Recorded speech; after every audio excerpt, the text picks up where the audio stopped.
Hi guys, good morning! So mag-celebrate tayo ng Mother's Day today. Today is Sunday, so late upload lang to guys. So ito yung nangyari. Kasi guys, ang tagal, ang daming tao sa paparlor. So kami na lang yung nagpagano sa kanya. Magbayad na lang siguro kami. Tingnan niyo. Makulay sa loob ko, di ba? Si Anita na lang yung nagano. Si Anita lang yung nag-blower kasi yung tagal. Alas 11 na nandito pa kami sa parlor. Yung daming tao, hindi pa siya naasikaso. So wala kami mapuntahan nito. Kasi tanghali na.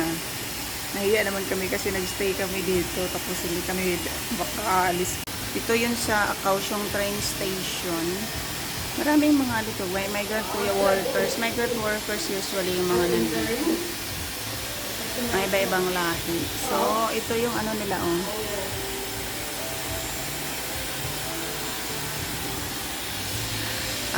Tapat lang sa Kaohsiung train station, sa main station. So, mamaya, alis na rin kami guys.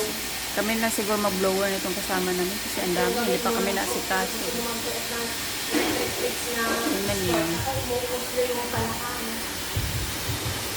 Binlower na lang. Binlower na lang siya.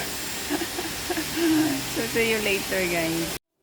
So, ang ending nito, guys, kasi nga nagpa-parlor yung kasama namin. Pero, ang tagal kasi marami pong nakapila. Tapos, sa sobrang konti lang ng staff ng parlor. So, ang tagal naming naasikaso. So, ang ending niyan, guys, kami na lang yung nag-blower sa aming kasama. Nanghiram na lang kami ng blower dyan.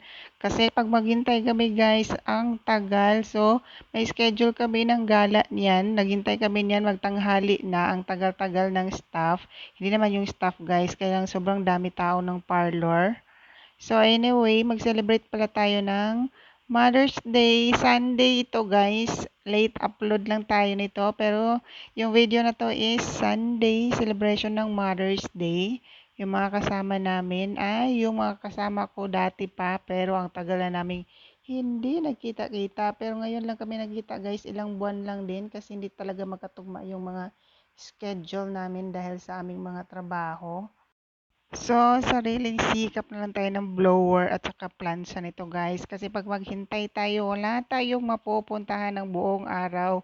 Hindi tayo makasikaso ng parlor. Sobrang arte naman kasi ng kasama namin, Char. Dalaga nga daw siya guys. So, kailangan niyang magpaganda. So, pagbigyan na lang natin.